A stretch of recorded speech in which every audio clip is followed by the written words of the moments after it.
Hey, and welcome to Rapid Flow. If you're having trouble getting the low end of your electronic music mix to work right, you've come to the right place, because in this video we're going to check out every single EQ that I have at my disposal.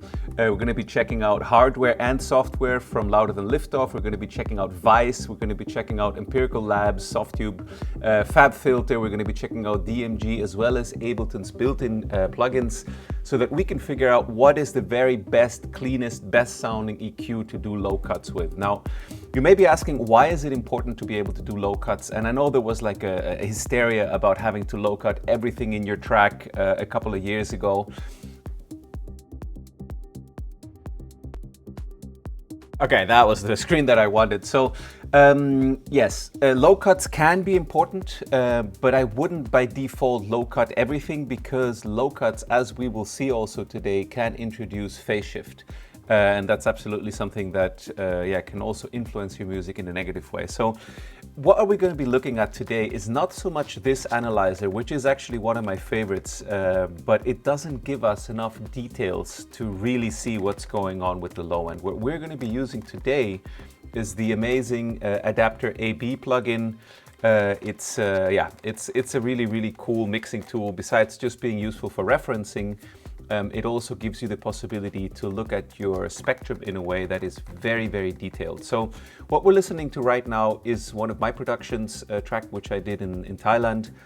And it was professionally mastered in someone with an amazing room, amazing ears, amazing gear. So I fully trust it. It's like a benchmark reference I can rely on, and I'm hoping it's not going to get me a copyright strike.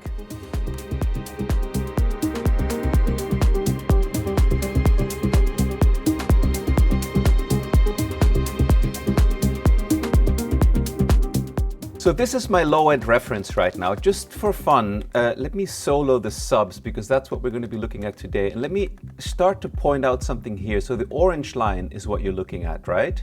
Let me start to point out what that looks like on a track from, for example, Artbat. So keep your eye on the very low end, sort of below 30 hertz here. What is it? Yeah, 26, 27 hertz. And this track is super loud, very punchy, a little bit distorted in the mastering, but it works amazingly on a dance floor. And now listen to a Stephan Bodzin track, and these all have been loudness matched. Have a look at the low end. And this is a very subby feeling track. His kick is quite high, and as you can see, there's a really steep drop off in the low end here. Now, the problem that can happen when you are playing your tracks, if you have a very large amount of high energy here in the super lows between 20 and 30, 10 to 30, is that especially smaller sound system, or in my case, it was a battery powered sort of, outdoor little party system, can get completely overwhelmed, and they'll try to reproduce these super low frequencies, and the system just won't get very loud anymore because the protections and limiters will kick in. So what I learned from that experience is that it's super essential that your deep low end is thin enough that it gives you the possibility for a loud master and to sound loud even on a small sound system. On a big sound system, it shouldn't be much of a problem, but it'll still sound louder and more punchy than if there's like, 10, 20 hertz content in your signal. For some music that's appropriate, but for like melodic techno, progressive house, this is not always helpful. And actually very often the main reason why you can't get a master loud, like -7, -6 lufs, is because there is too much content in the super deep low end and not enough in the mids and highs. So let me show you what it looks like. Let me go back to the track that we have here that I'm not going to get a copyright strike from. What I've gone ahead and done is just set up something really basic with a kick drum and a... There we go. Put this back to 0. Okay, so what we're running here, this is all from my Infinity bundle. It's basically a pack that just has loads of kick drums and bass sounds, percussion, drums, etc. Everything you're going to hear today is based off of that. You can get that if you're interested. Supports the channel, Ableton, Bitwig, FL Studio, Logic Pro. All right, plug over. All right, so check it out. Let me just scroll over here and show you. This is a kick taken from a Quayman resonant filter, and it's super deep and low. And I've purposely chosen this kick because it gives me a really great opportunity to show you what's happening in the deep low end. Have a look. So the blue line here is the Quayman kick, right? Now let me just remove this cut that I'm using here now to clean that up and show you what's happening now. You see this massive amount of low end, way beyond even what Mr. Bodzin has on his master track. That very likely will become a problem if you try to play that on a system. And you will see the track from Stephan Bodzin jump up sometimes. That's because it's recycling back to the beginning here. And then it just causes a little click, which causes all the frequencies to go up. But if you look at what's playing constantly, you'll see that it's not actually that deep low content. So let's listen to the Bodzin track. You see, it's very controlled. It's very compact. And in comparison, the kick that we're listening to without the filter, I mean, it sounds cool, but it has massive amounts of super deep low end that will become a problem. So I'm going to engage just this filter that I have here that's part of the template because it does an amazing job at cleaning this up. This may surprise you. We're going to listen to this in comparison with super expensive EQ plugins in a minute. But the auto filter in Ableton is actually one of the very best low cuts that I've found. It's super steep. It somehow has sort of a vibe that you expect in electronic music, probably because we've all heard it a million times. And it just, yeah, it cuts amazingly, which is why it's used all over our templates. So let's listen now to what that kick sounds with that engaged. Immediately, it's like much cleaner. Let me take it out. See how that blue line jumped up? Okay, so that's our bass line now, where we have enough space left here in this blue area. So if we bring in a bass, we can actually see what's going on. So let me unmute my bass group.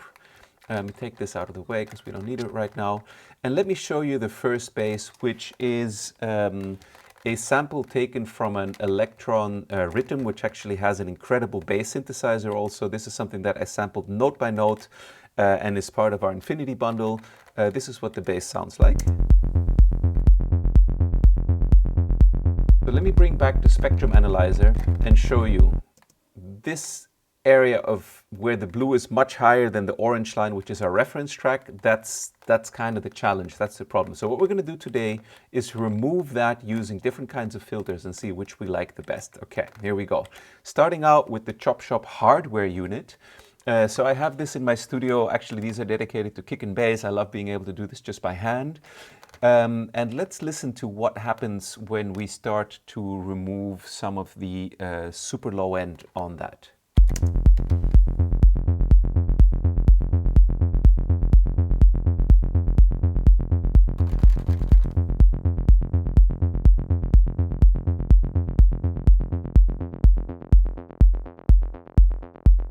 You see how like the blue line again is way below the orange one. So now let's bring back the low end of that bass line until we can kind of get them matched. Let's see.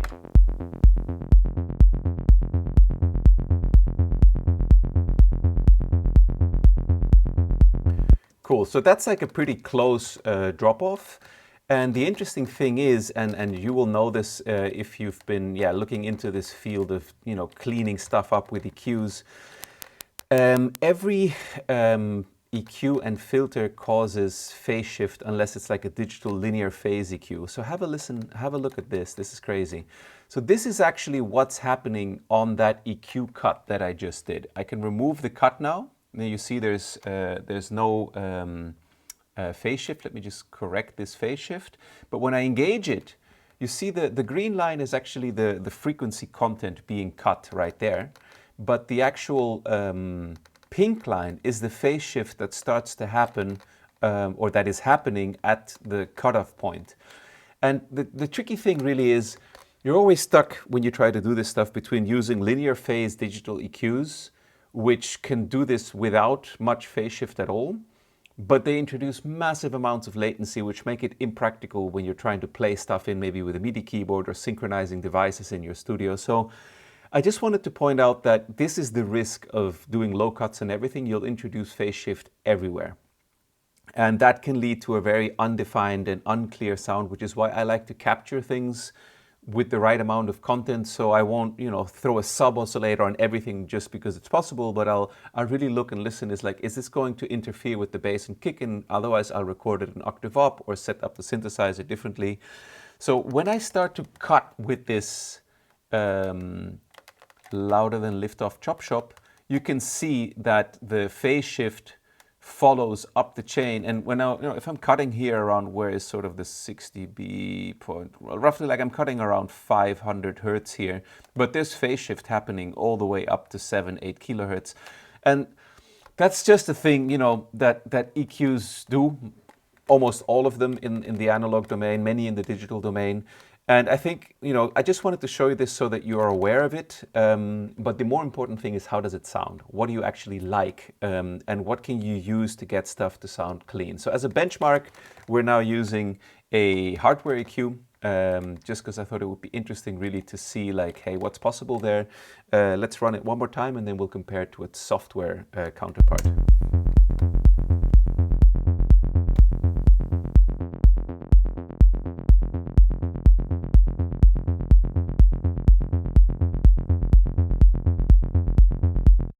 That's like a nicely balanced sort of point there. Now we can look at the software version, which is the same EQ, but just in software. Mine is black because it's some kind of a, yeah, like a special edition that I got, but it's the same EQ. I've set it up pretty similarly. Let's do the same thing now. I've muted the hardware and I will unmute the software. Let's listen.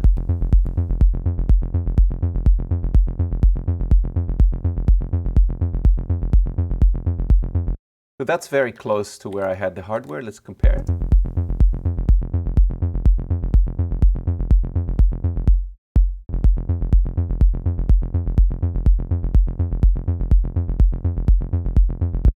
So honestly, I'd have a tough time picking either one of those out of a mix. So interesting to see how well that is coded. Now let's listen to the difference with a WEISS EQ. And I'm using the console 1 EQ here, the WEISS channel, because it's low latency and it is more affordable than if you actually get the big WEISS EQs. Plus it's super comfortable to use using the controller. So let's listen to that. Let me remove this so that we don't get confused.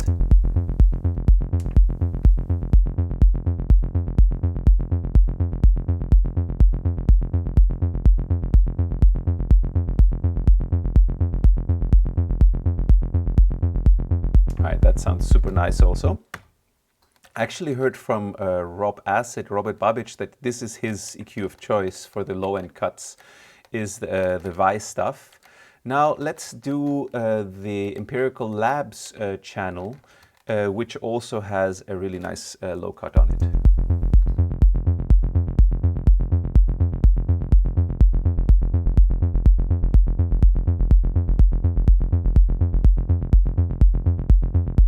As you can see, it has a little resonant bump and it's stepped. It goes from 0 to 30 to 60 hertz. I think at 60 hertz actually it sounds really nice in comparison or together with this kick and bass. So let's listen again and compare it to the WEISS.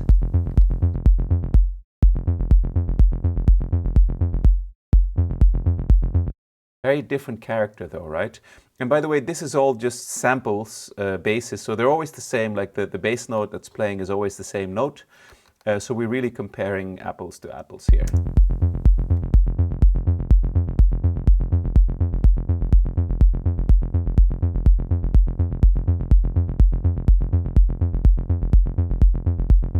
The WEISS is cut a little higher and it does have a different, actually it's not, it's cut lower, but the Eli, the Empirical Labs, feels more fat. Now let's come to one of the classics. Let's come to Pro Q3 and let's do the low cut here. Just get this a little bit out of the way so it's easier for you to see. Okay.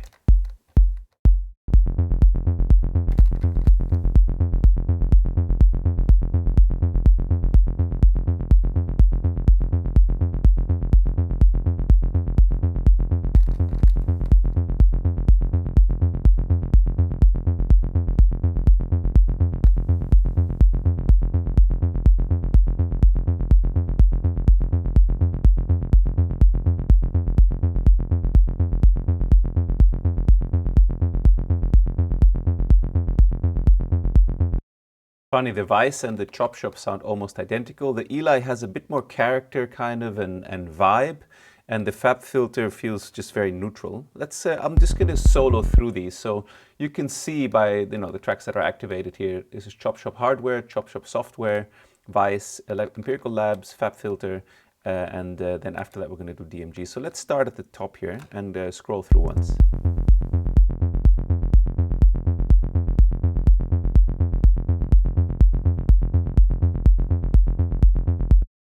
Okay, so far some differences, but not massive. And where possible, I've set the EQs similar cues, similar frequencies. All the EQs are in zero latency mode right now. Just to show you the difference maybe on the phase shift here, let me enable linear phase on Pro Q3. So that you can see the difference it makes. So this is the normal Q3 cut that I have running now. So you can look at the phase shift that's being introduced in the low end. See what happens when I switch it to linear phase. To the phase shift, I have to do synchronization because otherwise it's not measuring it correctly because latency has been introduced here. Look, there's no more phase shift in the low end. Now, this does come with the potential downside of ringing, pre-ringing and post-ringing in the filters, which has its own whole set of problems, but because it's so impractical unless you're mastering to run linear phase EQs while composing, I rarely use them except for mastering, or if I have to fix something super critical like a vocal stem, maybe do some low cut there, then I'll definitely use a linear phase. So now you can see really the difference, and let me bring it back to zero latency. And there we see our phase shift again. And this is 180 degrees phase shift, right? I mean, this is a very low end, but still a lot of weirdness happening to your signal there. Okay, so we've heard Fabfilter. Let's listen to what I think is probably, let's say, like the most high-end EQ that I have access to, or one of the most high-end EQs, because it's an insane piece of coding. Like two of these, if I put them at the very highest resolution, can destroy my CPU and basically bring it to his knees. But yeah, amazing for mastering. So let's listen to Equilibrium from DMG Audio on the same material.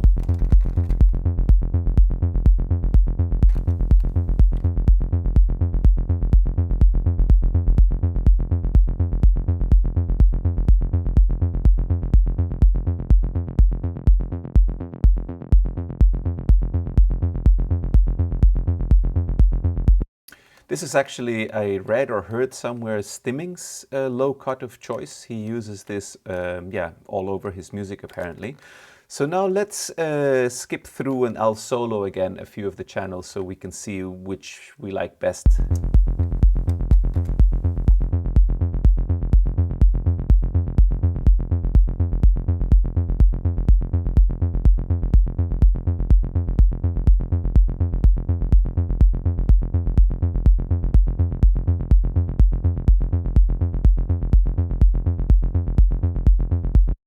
So honestly, they're really not very far off. Obviously, the Eli with its bump, the Empirical Labs has a different vibe. Hard to say which I like best. Now for the dark horse here, the auto filter from Ableton. Let's have a listen to what that sounds like. Let me just put it on a controller quickly. Have a listen, and you may be surprised here.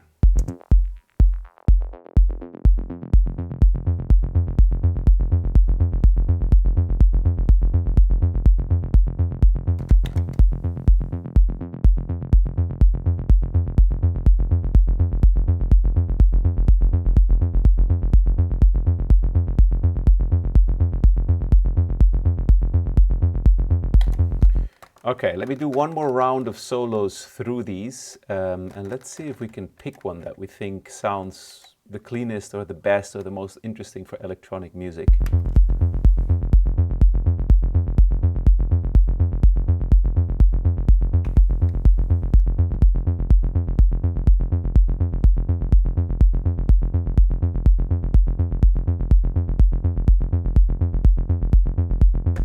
I mean, I gotta say, Stimming does obviously know his stuff. This thing cuts really deep, really clean. You can see how much space gets free in the ultra low end using the DMG.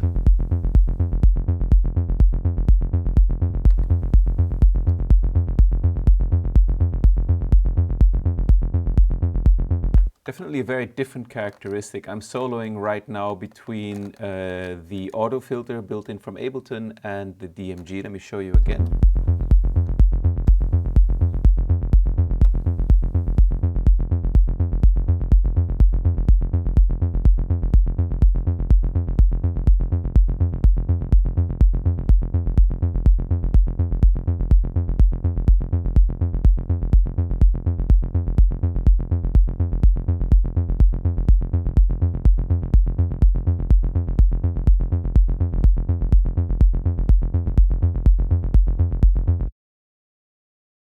So, conclusions. What can we take away from this? I would say, in my personal opinion, I really like what the autofilter is doing to those cuts. I know it's probably like a complete mess, and phase-wise it's probably not like as clean and accurate and stuff, but if you have access to it because you have Ableton, it's a really good EQ to do low cuts with. It's super steep. It's actually, I can get way better low cuts with it than the built-in EQ, the 8-band I think it's called, or 10-band, the 8-band, yeah, I think. I rarely use that one actually. For low cuts, this thing is super powerful, and I like what it does with the sound from an electronic music point. With the Q, you can get like a nice little resonant bump going, similar to what the Empirical Labs is doing. So my takeaway from this is I'm shocked how close the Louder Than Liftoff Chop Shop plugins and hardware are. The hardware is running through Prism Orpheus converters here, so good conversion quality. And the WEISS and the Louder Than Liftoffs sound almost identical. Like I'm really surprised. These three here, I would no way be able to pick them out of the mix. The Empirical Labs, yes, that one I can hear a difference. It's an amazing plugin suite. Actually, I recently made a video on how estimated, how to say, how yeah, these plugins are just not recognized for how good they are and how amazing they sound. I've gotten really addicted to them. So if you want to see that video, yeah, check out the link that you can see now. I'm using the track pack, but I also do use the bigger plugins from them, and they just sound super, super cool. The Fabfilter, I think the user interface is kind of, you know, like become a standard for how a good EQ interface in a digital realm should be. It kind of sounds like very clean and kind of nice and predictable. I think it sits somewhere in between, like character EQs that may be considered like the Empirical Labs, or yeah, but probably that one the most, or the auto filter. And then super ultra clean, which is what I would consider the DMG equalizer. What's it called here? This guy here, equilibrium. So my choice for super surgical work, where I really need to know that I'm not going to mess with phase, I'm not going to break something.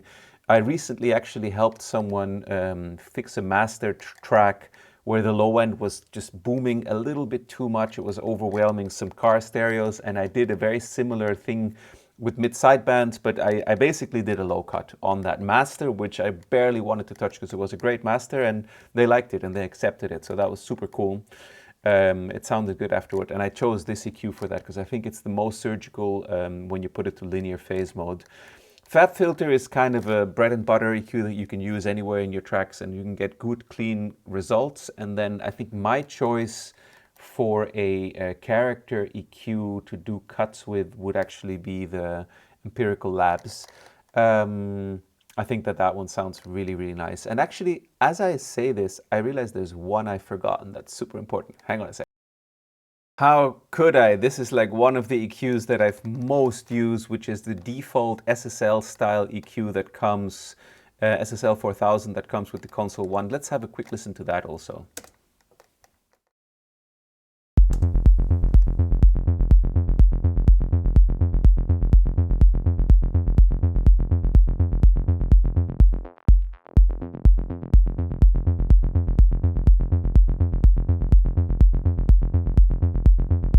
Okay, let's compare it against a few. Final comparison.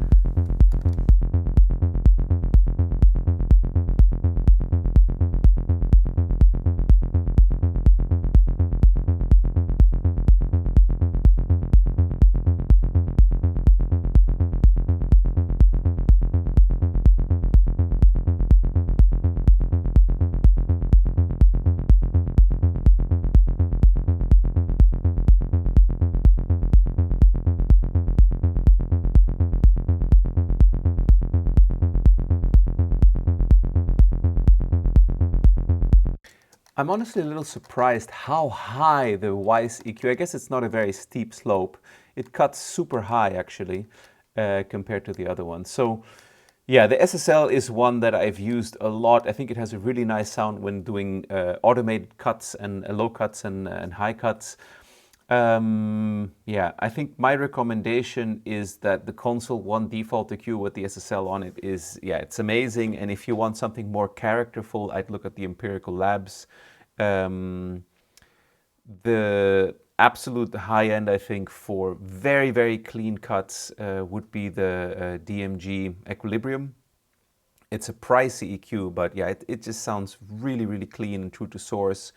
And actually, yeah, on a quick fix, and in order to get really clean low end that you can push really loud in mastering, I can highly recommend the Ableton auto filter. So let's put that on here and have a, well, that's not the one I wanted. That's the one I wanted. Let's have one last listen to me soloing through the channels, and that will be it for today. A bit of a long video, but there was a lot of EQs to get through here. I know this for me has been a big thing to go through them all and really know what they sound like. Yeah, so let me know what you think in the comments. What's your favorite EQ? What was your favorite sound? I'm going to skip through these one more time so we can really compare them. A, B, C, D, etc. And that will be it for me today. Make sure to check out rapidflow.shop. We have lots of templates, premix sample packs ready for you to make music much, much faster, finish way more music. And I'll see you on the next video. Bye-bye.